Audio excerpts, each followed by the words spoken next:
అమ్మా, మీ ఆవిడ్ని నేను అమ్మా అని పిలుస్తుంటే అర్థం కావడం లేదా? శ్రీమతి కాదంబరి గారు ఇక్కడికి వస్తే బాగుంటుంది. అమ్మా నీలవేణి, ఏం జరిగిందమ్మా? అయ్యగారు, అది తారక్,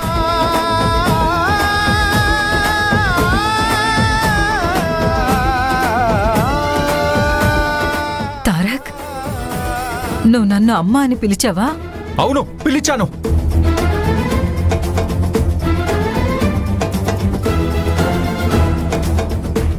మీ అన్నయ్య అమ్మ అమ్మ అని కేకలేస్తున్నాడేంటి మరదలా? ఏమో నాకేం తెలుసు. చాలా రోజుల తర్వాత అమ్మ అని పిలిచాడని మా అమ్మ ఆనందంతో ఉబ్బి తబ్బిపోయి హాల్లోకి వెళ్ళింది. అమ్మ అన్నాడని ఆనందపడాలో, అరుస్తున్నాడని బాధపడాలో?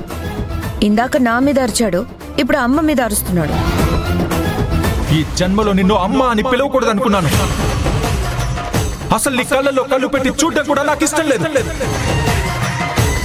కానీ ఈ రోజు నువ్వు చేసిన పిచ్చి పనికి ఎలాగైనా సరే నిన్ను నిలదీయాలని అమ్మా ఇక్కడికి రా అమ్మా అని కేకలు వేశాను. వెళ్దాం పద. ఆగండి. నీలవేణిని కిడ్నాప్ చేయించింది నేనే అని చూపించగానే నా మీద చెయ్యెత్తి కొట్టబోయాడు. నేను వాడితో మాట్లాడను.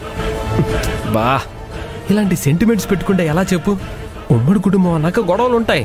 అంతే వేగంగా సర్దుకుపోవడం కూడా ఉండాలి. ఇప్పుడు నువ్వు సర్దుకుపోవాలి, లేదంటే మనం ఇంట్లో నుంచి బయటికి వెళ్ళిపోవాల్సి వస్తుంది.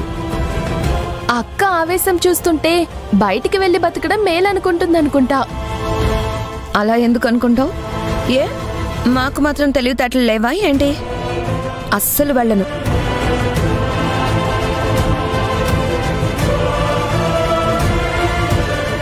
చూసావు నిమిషా, మీ అక్క గోడ మీద బల్లి అలిగి బయటికి వెళ్తే పాకెట్ మనీ కూడా కష్టమే. పద. నేనేం చేశాను నాన్నా? వద్దు